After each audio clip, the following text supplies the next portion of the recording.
नमस्कार, बहुत स्वागत है आपका। इंडिया टीवी देख रहे हैं आप। आपके साथ मैं हूं प्राची पाराशर। महिला आरक्षण बिल पर लगातार लोकसभा में इस वक्त बहस चल रही है। सत्ता पक्ष और विपक्ष के तमाम सांसद एक दूसरे पर सवाल दाग रहे हैं। एक तरफ इन तमाम सवालों की शुरुआत विपक्ष की तरफ से सोनिया गांधी की तरफ से की गई। हालांकि अब से थोड़ी देर बाद अमित शाह बोलने वाले हैं, गृह मंत्री बोलने वाले हैं। विपक्ष के एक एक सवाल का जवाब गृह मंत्री अमित शाह की तरफ से दिया जाएगा। लेकिन आज जब लोकसभा में चर्चा की शुरुआत हुई तो सबसे पहले विपक्ष की तरफ से मोर्चा संभाला सोनिया गांधी ने। सोनिया गांधी ने इसे अपना बिल बताते हुए ये सवाल सरकार के सामने दाग दिए कि सरकार इसे 2024 में लागू क्यों नहीं कर रही है, ये देरी क्यों की जा रही है। जल्द ही इस कानून को लागू किया जाए, ये कानून बनाया जाए, ये सोनिया गांधी की तरफ से कहा गया। साथ ही साथ ओबीसी महिलाओं के आरक्षण का मामला भी सोनिया गांधी की तरफ से उठाया गया। हालांकि इस पर केंद्रीय मंत्री स्मृति ईरानी ने पलटवार किया और कहा कि जो लोग इस बिल को अपना बता रहे हैं वो लोग ये भी बता दें कि इस बिल को वो पास क्यों नहीं करवा पाए थे, महिलाओं की उम्मीदों पर खरा क्यों नहीं उतर पाए थे। ये केंद्रीय मंत्री स्मृति ईरानी की तरफ से कहा गया। इन तमाम आरोपों के जवाब आज गृह मंत्री अमित शाह की तरफ से दिए जाएंगे। जातीय जनगणना, परिसीमन, टाइमलाइन क्या होगी, ये सारी बातें आज गृह मंत्री अमित शाह की तरफ से बताई जाएंगी। लेकिन उससे पहले आप सुनिए सोनिया गांधी पर कैसे पलटवार किया है केंद्रीय मंत्री स्मृति ईरानी ने। पहली दफा स्थानीय निकायों में स्त्री की भागीदारी तय करने वाला संविधान संशोधन मेरे जीवन साथी राजीव गांधी जी ही लाए थे। उन्होंने लाए थे जो राज्यसभा में 7 वोटों से गिर गया था। बाद में प्रधानमंत्री पीवी नरसिम्हा राव जी के नेतृत्व में कांग्रेस सरकार ने ही उसे पारित कराया। आज उसी का नतीजा है कि देश भर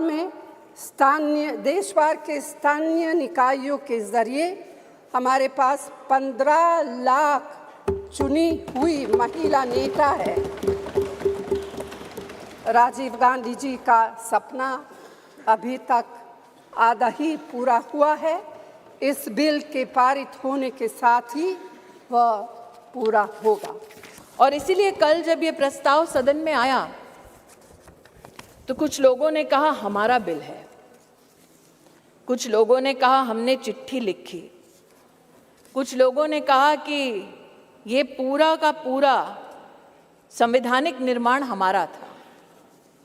आज ऐसी एक सम्मानित नेत्री ने सदन में अपना वक्तव्य रखा, लेकिन उनका मैं एक विशेष रूप से आभार व्यक्त करती हूं कि 2 विषयों पर उन्होंने ऑन रिकॉर्ड स्पष्टीकरण दिया है।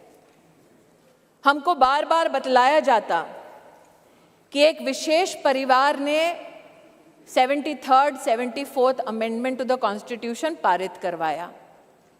आज मैं आभार वंदन करती हूं कि पहली बार स्पष्टता हुई इस सदन में उनके द्वारा कि ये पुण्य काम पीवी नरसिम्हा राव जी ने किया, जिनके मरणोपरांत उनके ही पार्टी के हेडक्वार्टर में उनको नमन करने का मौका नहीं दिया गया।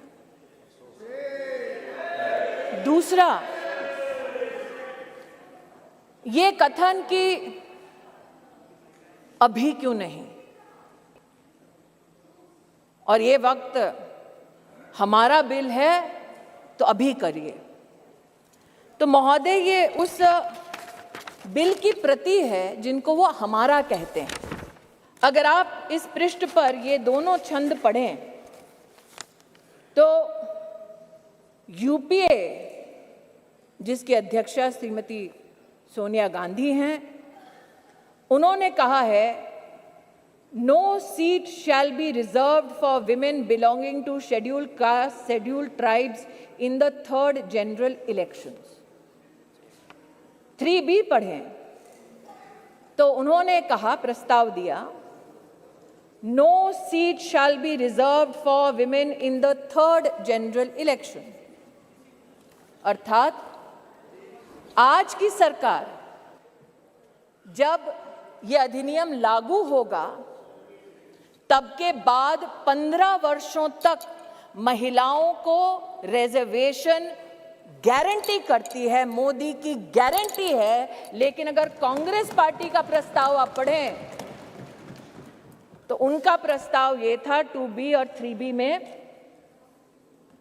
कि no seat shall be reserved for women in SC/STs in the third general election. No seat shall be reserved for women in the third general election. Congress का प्रस्ताव था कि 10 साल औरतें मेहनत करें, लेकिन 15वें साल में आपका अधिकार आपसे छीना जाएगा। आज मैं अभिनंदन करती हूं प्रधानमंत्री जी का, हमारे न्याय मंत्री का, जिन्होंने कांग्रेस की इस अभिलाषा को निराश किया। देखिए, स्मृति ईरानी ने सोनिया गांधी के वार का पलटवार किया और बताया कि दरअसल कांग्रेस की मंशा नहीं थी कि महिलाओं को आरक्षण मिल पाए, इसलिए कांग्रेस इसे पास नहीं करा पाई थी। डिंपल यादव समाजवादी पार्टी की सांसद जब सदन में खड़ी हुई तो उन्होंने ओबीसी महिलाओं को आरक्षण देने के साथ साथ अल्पसंख्यक महिलाओं को आरक्षण देने की मांग भी कर डाली, जिस पर केंद्रीय मंत्री स्मृति ईरानी ने पलटवार करते हुए कहा कि धर्म के आधार पर आरक्षण नहीं दिया जाता, ये संविधान में प्रावधान है ही नहीं। सुनिए। समाजवादी पार्टी की हमेशा से यह मांग रही है कि पिछड़ा वर्ग महिला तथा अल्पसंख्यक महिला को भी इसमें सम्मिलित किया जाए, इसमें उनको आरक्षण दिया जाए। लोकसभा और विधानसभा में तो यह बिल लागू होगा, लेकिन हम ये पूछना चाहते हैं कि राज्यसभा और विधान परिषद में भी लागू होगा कि नहीं लागू होगा। 13 साल से यह बिल अटका हुआ था सर, और लगभग 1 दशक पूरा होने जा रहा है भाजपा की सरकार को, और इस 1 दशक में जब लगभग पूरा होने जा रहा है तब इस सरकार को महिलाओं की याद आई है। तो आखिर क्यों, जब यह 10 वर्ष पूरे होने जा रहे हैं सरकार को, तो महिलाओं की याद आई है अब। सर, मेरा यह सवाल है कि आने वाले चुनाव में यह लागू हो पाएगा कि नहीं लागू हो पाएगा, और जो विधानसभा के भी चुनाव होने जा रहे हैं, जो 5 राज्यों में होने जा रहे हैं, उसमें यह लागू हो पाएगा कि नहीं हो पाएगा यह महिला विधेयक बिल। सर, सवाल यह भी है कि जनगणना कब होगी, और यह सवाल इसके साथ यह भी है कि यह सरकार जातिगत जनगणना कराएगी या नहीं कराएगी। इसी के साथ सर सवाल यह भी है कि परिसीमन कब होगा, जब हम ओबीसी महिलाओं को इसमें इंक्लूड करेंगे, जब हम SC/ST महिलाओं को इसमें इंक्लूड करेंगे, और जब हम अल्पसंख्यक महिलाओं को भी इसमें इंक्लूड करेंगे, सम्मिलित करेंगे। क्योंकि प्रधानमंत्री जी खुद 3 तलाक की बात करते हैं, तो मुझे पूरा भरोसा है कि इसमें अल्पसंख्यक महिलाओं का भी मान और पक्ष रखा जाएगा। That is my humble suggestion and submission. फिर यह आरोप लगाया गया कि आप ओबीसी और मुस्लिम रिजर्वेशन क्यों नहीं देते। मुझसे ज्यादा अनुभवी लोग जो वर्तमान में बिना माइक के और पीठ की परमिशन के दांत चबा चबा कर बोल रहे हैं, उनको शायद इस बात का आभास नहीं कि संविधान में धर्म के आधार पर आरक्षण वर्जित है। इसलिए मैं आज आपके माध्यम से महोदय आग्रह करना चाहती हूं कि ये भारत वो भारत है जहां पर आज लोगों के पास व्यवस्थाएं डिजिटली भी पहुंची हैं, और इसीलिए हमारे देश के नागरिक जिस प्रकार से विपक्ष भ्रमित करने का प्रयास कर रहा है, उस भ्रम में ना फंसे, इसलिए तथ्यों का रिकॉर्ड पर आना उचित है। जो आज इस सभागार में बिना पीठ की अनुमति के आते ही एक शब्द का उच्चारण कर रहे हैं, इनकी राजनीतिक पृष्ठभूमि देखी जाए तो महिला के साथ विधानसभा में क्या आचरण करने का इनका इतिहास है। ऐसे लोग आज महिला की मर्यादा पर टिप्पणी ना करें, तो इस सदन की शोभा बढ़ेगी। जो जानना चाहते हैं साफ साफ क्या बोलना चाह रही हूं, वो ये कि राष्ट्र सरकार के इस फैसले को स्वीकार करते हुए नारी शक्ति वंदन अधिनियम को समर्थन देती है।